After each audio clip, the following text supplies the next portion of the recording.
Welcome back students. BSc second year students का Bhagwati online classes में एक बार फिर से स्वागत है। बीएससी सेकेंड ईयर में हमने फर्स्ट पेपर चल रहा था जो कि है हमारा पेपर फर्स्ट जिम्नोस्पर्म। ठीक है, आज हम जिम्नोस्पर्म के बारे में बात करते हैं। इसके अंतर्गत हम जीनस जिंगो का वर्णन करने वाले हैं। ठीक है, क्या पढ़ेंगे आज हम? Genus ginkgo. ठीक है, आज हम इसके बारे में केवल एक टॉपिक का अध्ययन करेंगे जिसका मेन टॉपिक जो है वह है स्ट्रक्चर ऑफ स्पोरोफाइट प्लांट्स, अर्थात बीजाणुविद पादप की संरचना।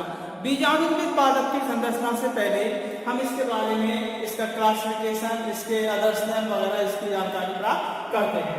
तो सबसे पहले देखते हैं जो जीनस जिंगो होता है उसका क्लासिफिकेशन क्या होता है। ठीक है, जीनस जिंगो का क्लासिफिकेशन, ठीक है, वर्गीकरण। जिंगो जो है कौन से क्लास से रिलेटेड होता है? क्लास कॉनिफेरोप्सिडा। ठीक है, कौन सी क्लास है? क्लास कॉनिफेरोप्सिडा। ठीक है, ऑर्डर जो है इसका वह है जिंगोएल्स। ठीक है, क्या है? जिंगोएल्स। ठीक है, फैमिली जो है इसकी वह है जिंगोएसी।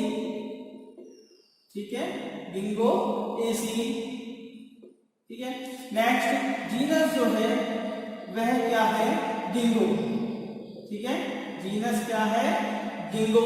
ठीक है, तथा इसकी एक मात्र स्पीशीज पाई जाती है, उस स्पीशीज का नाम क्या है? इसकी बाइलोबा।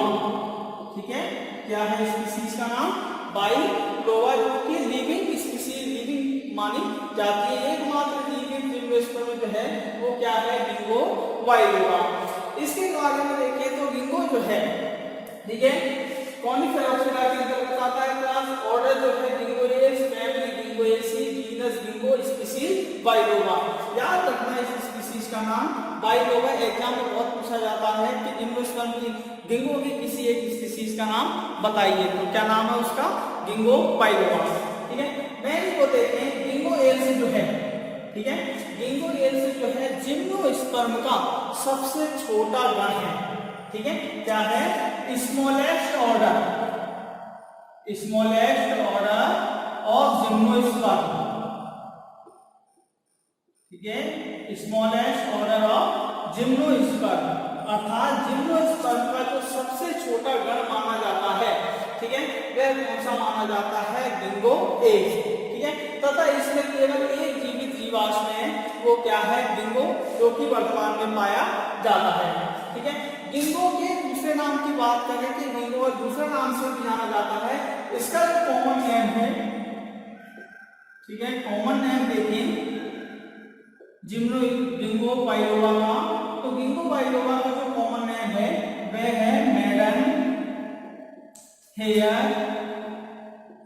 ट्री। ठीक है, क्या है? Maiden hair tree.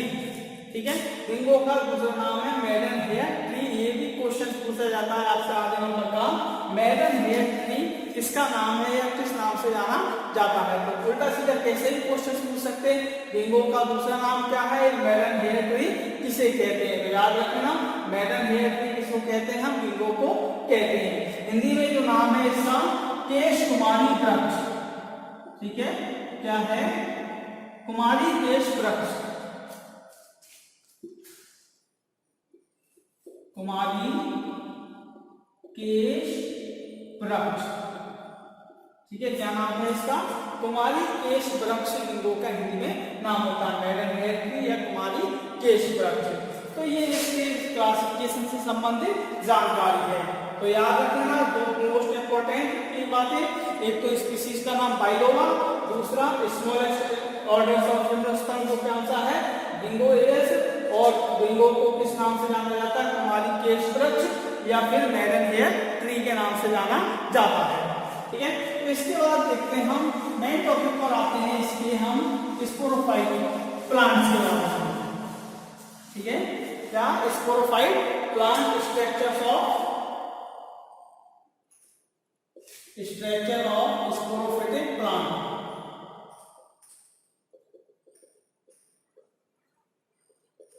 पांच नंबर का क्वेश्चन पूछा जाता है आपका डिंगो के बीजाणु पादप की या डिंगो पादप के संरचना का वर्णन कीजिए। ठीक है, कि डिंगो का पादप किस प्रकार का होता है। ठीक है, तो ये 5 नंबर का क्वेश्चन अक्सर पूछा जाता है। तो डिंगो का जो बीजाणु पादप है, ठीक है, वो कैसा होता है, उसकी मुख्य बातें किस प्रकार से होती है। तो सबसे पहले देखें तो डिंगो का जो पादप होता है, ठीक है, वो लगभग कितने मीटर लंबा माना जाता है, 30 मीटर लंबा माना जाता है। अर्थात इसकी जो हाइट होती है, बीजाणु पादप की जो हाइट होती है, ठीक है, वो लगभग कितनी होती है, 30 मीटर। ठीक है, कितनी मानी जाती है, इसकी 30 मीटर हाइट मानी जाती है। तथा ये बीजाणु पादप होता है, ठीक है, यह जो होता है अनियमित रूप से शाखित होता है। ठीक है, कैसा होता है, अनियमित रूप से शाखित होता है, अनियमित रूप से शाखित,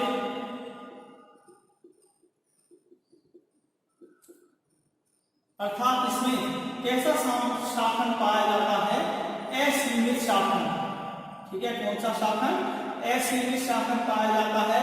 तथा इसमें जो शाखन का प्रकार जो होता है वह कैसा होता है, असीमाक्ष शाखन। ठीक है, कौन सा शाखन माना जाता है, असीमाक्ष प्रकार का शाखन इसमें पाया जाता है। असीमाक्ष शाखन के कारण ही इसकी जो आकृति होती है, ठीक है, डिंगो के बीजाणु भर की जो आकृति होती है वह कैसी होती है, शंक्वाकार, शंकु के आकार की होती है। ठीक है, कैसे आकार की होती है, शंक्वाकार आकृति होती है बीजाणु पादप की। ठीक है, तथा इसमें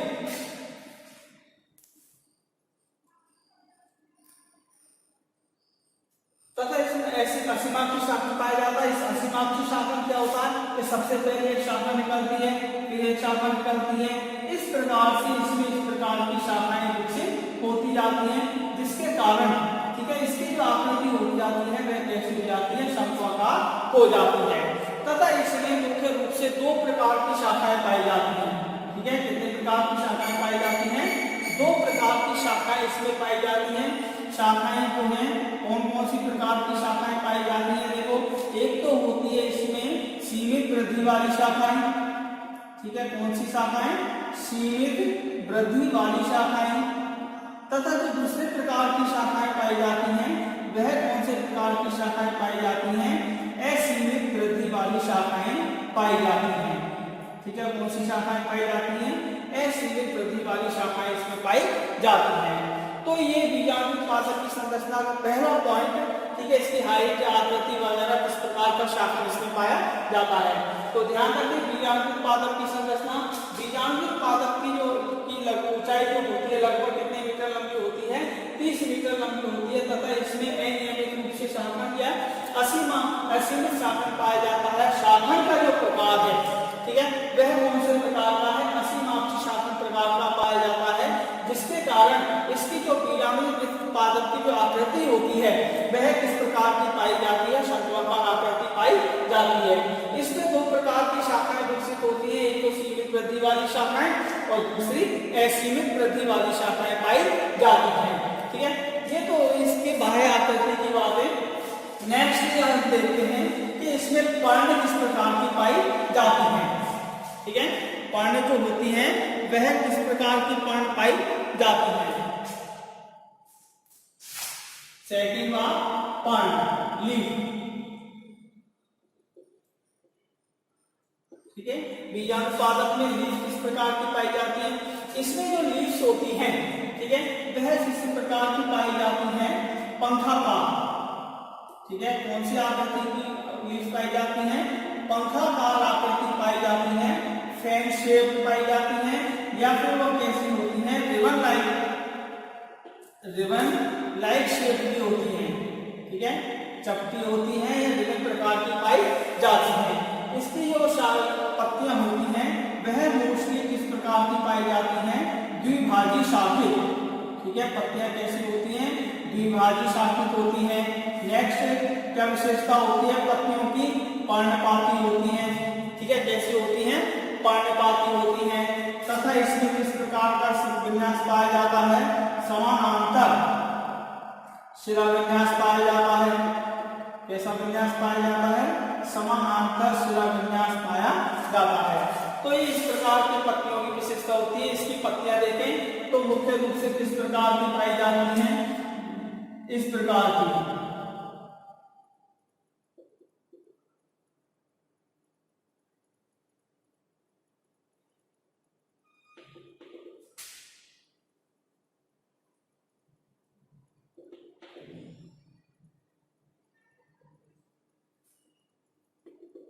इस प्रकार की इसकी पत्तियां होती हैं, ठीक है, इसकी गिंगों की।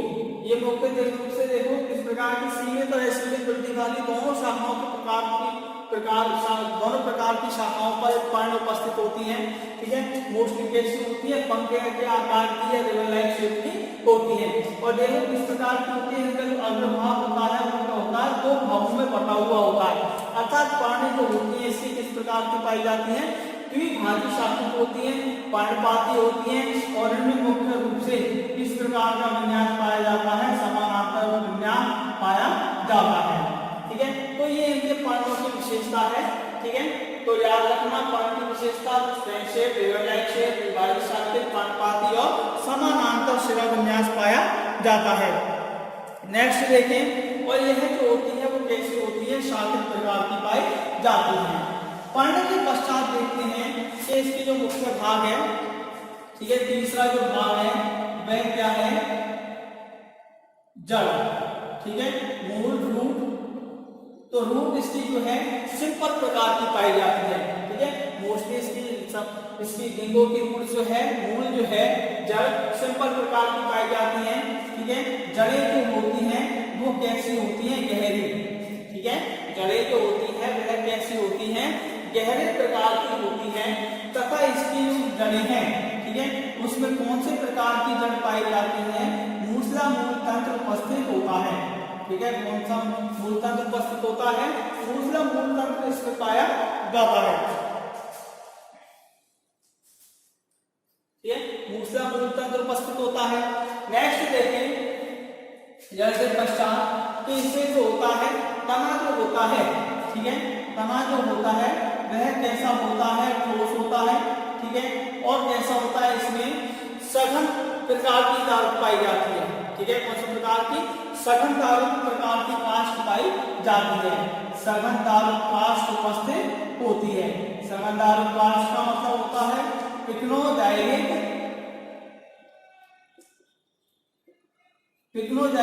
प्रकार की बोर्ड इसमें उपस्थित पाई जाती है, ठीक है। तना ठोस होता है, सघन तारुक प्रकार की इसमें काष्ठ पाई जाती है। तथा सीमित वृद्धि वाली शाखाओं पर, ठीक है, कौन सी शाखाओं पर, सीमित वृद्धि वाली शाखाओं पर क्या उपस्थित होते हैं, नर व मादा जन्मांग उपस्थित होते हैं, ठीक है। क्या उपस्थित होते हैं, नर व मादा जन्मांग उपस्थित होते हैं। सीमित वृद्धि वाली शाखाओं पर नर जन्मांग तथा मादा जन्मांग उपस्थित होते हैं। नेक्स्ट, गिंगों का जो प्लांट है, ठीक है, गिंगो जो प्लांट है, ठीक है, स्पोरोफिटिक प्लांट वह कैसा होता है, डायोसियस, ठीक है, कैसा होता है, डायोसियस होता है, अर्थात एक लिंगाश्रय, ठीक है, कैसा होता है, एक लिंगाश्रय होता है, इस बीजाणु के पादप पाया जाता है, ठीक है। तो ये इसके मुख्य प्रकार की संरचना है। जड़, तना, पत्ती किस प्रकार की पाई जाती है, जड़ किस प्रकार का पाया जाता है, कौन से प्रकार की शाखाओं पर जन्मांग उपस्थित होते हैं तथा गिंगों का प्लांट किस प्रकार का पाया जाता है। तो ये है स्पोरोफिटिक प्लांट की संरचना। बहुत ही इंपॉर्टेंट क्वेश्चन है, 5 नंबर का आता रहता है। नेक्स्ट देखिए, स्पोरोफिटिक प्लांट्स के पश्चात, ठीक है, इसके जड़, तना, पत्ती की आंतरिक संरचना, ठीक है, जड़, तना, पत्ती की आंतरिक संरचना किस प्रकार की पाई जाती है। तो नेक्स्ट जो है टॉपिक वह है एनाटॉमी ऑफ सेकेंडरी स्टेम, ठीक है, एनाटॉमी ऑफ सेकेंडरी स्टेम अर्थात द्वितीयक स्तंभ की या परिपक्व स्तंभ की आंतरिक संरचना, ठीक है। कि गिंगों के स्तंभ की आंतरिक संरचना किस प्रकार की पाई जाती है। तो गिंगों के स्तंभ की आंतरिक संरचना देखें हम, तो गिंगों का जो स्तंभ है, ठीक है, वह आंतरिक संरचना में मुख्य रूप से 3 भागों में डिवाइडेड होता है। पहला जो मुख्य भाग है वह क्या है, पेरिडर्म। ठीक है, क्या है, पेरिडर्म परित्वक। ठीक है, पहला भाग जो है वह क्या है, पेरिडर्म परित्वक।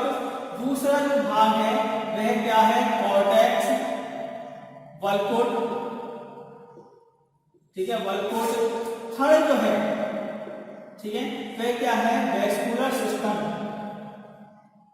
Vascular system. ठीक है, तो इसका एनाटॉमी जो है मुख्य रूप से 3 भागों में डिवाइडेड होती है। आंतरिक शरीर, पेरिडर्म, कॉर्टेक्स और वेस्कुलर सिस्टम, या इसलिए हम कह सकते हैं। ठीक है, तो लिंगों के स्तंभ के आंतरिक संरचना हम देखें तो इसका जो सबसे बाहरी है भाग जो है वह मुख्य रूप से क्या कहलाता है, पेरिडर्म। स्तंभ में द्वितीयक वृद्धि उपस्थित होती है, जिसके कारण द्वितीयक वृद्धि के पश्चात एपिडर्मिस जो है वह क्या हो जाती है, नष्ट हो जाती है। ठीक है, एपिडर्मिस जो है वह क्या हो जाती है, नष्ट हो जाती है, तथा गोर्क कैम्बियम अर्थात कार्डियेधा की सक्रियता से, ठीक है, इसका निर्माण हो जाता है, परित्वक अर्थात पेरिडर्म का निर्माण हो जाता है, जो कि कैसी होती है, 3 से 4 स्तरीय। ठीक है, कैसी होती है, 3 से 4 स्तरीय पेरिडर्म का निर्माण हो जाता है। तो परित्वक जो है इसके बारे में देखें तो परित्वक जो है, ठीक है, 3 ब्रेन भाग। परित्वक के बारे में सबसे पहले बात करें, परित्वक जो है कैसी है, सबसे बाहरी परत। ठीक है, क्या है, सबसे बाहरी परत जो है वह क्या कहलाती है, पेरिडर्म कहलाती है। कैसी होती है, 3 से 4 स्तरीय होती है। कैसी होती है, 3 से 4 स्तरीय होती है। इसके कारण किस प्रकार से उत्पन्न होती है, कॉर्क कैम्बियम की सक्रियता से निर्मित होती है।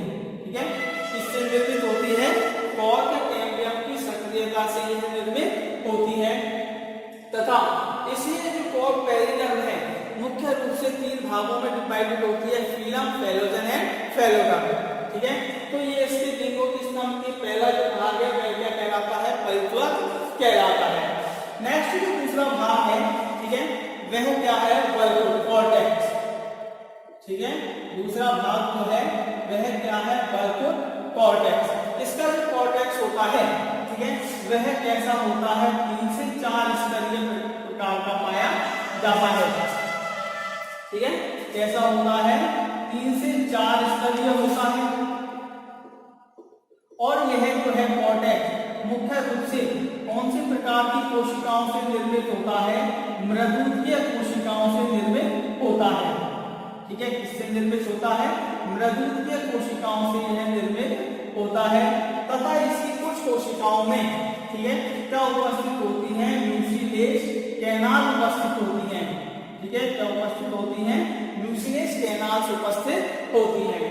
तो कॉर्टेक्स जो है वह क्या होता है, पेरिडर्म या परित्वक के नीचे स्थित होता है। ठीक है, परित्वक के नीचे स्थित होता है, 3 से 4 स्तरीय होता है। ठीक है, कैसा होता है, 3 से 4 स्तरीय होता है, मृदुकीय कोशिकाओं से निर्मित होता है। ठीक है, कौन सी सेल से, मृदुकीय सेल्स से निर्मित होता है, मृदुकीय कोशिकाओं से निर्मित होता है, तथा इसमें कुछ कोशिकाओं में क्या उपस्थित होती है, म्यूसिलेज कैनाल प्रेजेंट होती है। ठीक है, क्या उपस्थित होती है, कुछ कोशिकाओं में कॉर्टेक्स, कुछ कोशिकाओं में म्यूसिलेज कैनाल उपस्थित होती है। नेक्स्ट तीसरा जो मुख्य भाग है इसका, ठीक है, वह क्या है, वेस्कुलर सिस्टम। ठीक है, क्या है, वेस्कुलर सिस्टम। ठीक है, संवहन तंत्र। तो संवहन तंत्र की बात करें तो गेंदों के द्वितीयक स्तंभ जो है, ठीक है, किसके कारण उत्पन्न होता है, सेकेंडरी ग्रोथ। ठीक है, गेंदों की स्पोरोफाइटिक प्लांट्स में क्या पाई जाती है, सेकेंडरी ग्रोथ उपस्थित होती है, जिसके कारण इसके जो वेस्कुलर बंडल है, ठीक है, वेस्कुलर बंडल्स जो है वह कैसे होते हैं, रेडियल होते हैं। ठीक है, कैसे होते हैं, रेडियल होते हैं, एग्जास्ट होते हैं। ठीक है, रेडियल और एग्जास्ट प्रकार के पाए जाते हैं, तथा इसमें द्वितीयक वृद्धि के कारण से primary and secondary xylem, primary and secondary xylem तथा प्राइमरी एंड सेकेंडरी फ्लोएम जो है वह प्रेजेंट होती है तथा इसके साथ में पित्त एंड मेडुलरी लेवल क्या पाई जाती है, मज्जा एंड मज्जा रश्मियां। ठीक है, मज्जा एंड मज्जा रश्मियां जो होती है वे भी क्या होती है, प्रेजेंट होती है। तो इसके बाद की बात करें तो मुख्य रूप से इसमें ये सेकेंडरी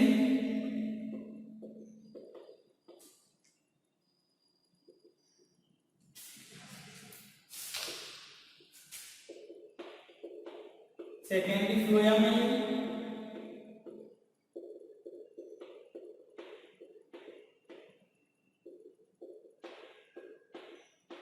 तथा बीच बीच में मेडुलरी रेज,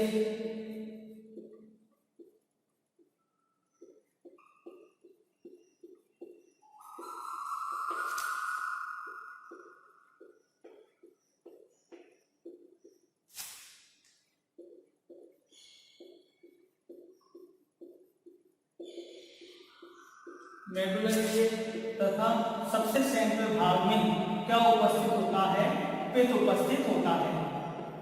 ठीक है, स्तंभ के बिल्कुल सेंट्रल भाग में क्या उपस्थित होता है, पित्त उपस्थित होता है तथा इसमें पूरा ये भाग जो है वह किससे भरा होता है, जाइलम से। ठीक है, किससे भरा होता है, जाइलम से भरा होता है।